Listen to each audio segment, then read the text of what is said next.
Λοιπόν, καλησπέρα σας και χρόνια πολλά. Λοιπόν, σήμερα είμαι εδώ, 15 Αύγουστο σήμερα, και θα σας εξηγήσω λοιπόν τι έγινε σαν σήμερα. Αυτό. Λοιπόν, σήμερα είναι από τις μεγαλύτερες εορτές, τις χριστιανικές εορτές στην Ελλάδα.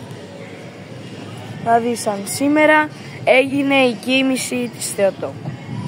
Γιορτάζουν Παναγιώτες,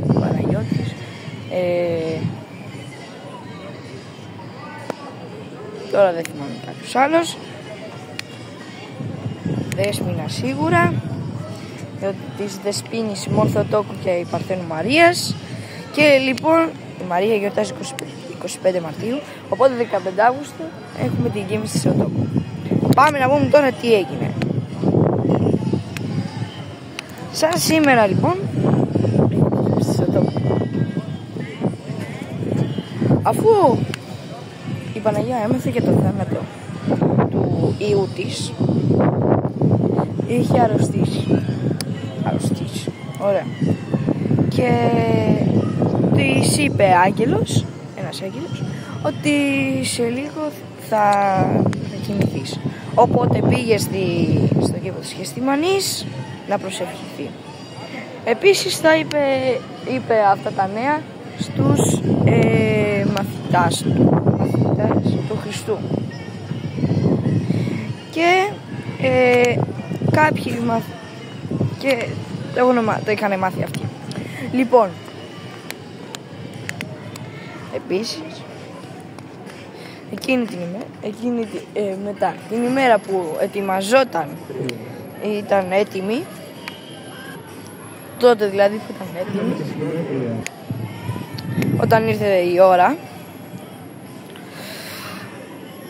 κάποιοι μαθητές τότε δεν μπορούσαν και τους έφερε μία νεφέλη, λέει, τους έφερε κοντά στην κοίμηση και είδαν και την κοίμηση. Ήρθε και ο Χριστός να την ευλογήσει. Λοιπόν, μετά όμως από 3 μέρες, αφού ήρθε ξανά ο Πέτρος στον τάφο της να προσευχηθεί, να προσκυνήσει, είδε ότι το σώμα της Παναγίας έλειπε, και αυτό τι σημαίνει? Ανελήφθη στους ουρανούς το σώμα της Παναγίας, και τώρα η Παναγία είναι εκεί ψηλά και μας προσέχει συνέχεια, ειδικά τα παιδιά και τις μαμάδες τα προσέχει η Παναγία.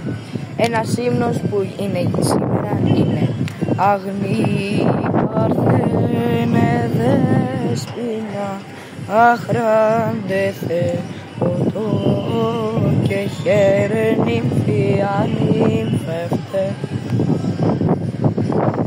Μέχρι εδώ. Εντάξει. Να είστε καλά. Χρόνια πολλά. Καλή συνέχεια. Γεια σας.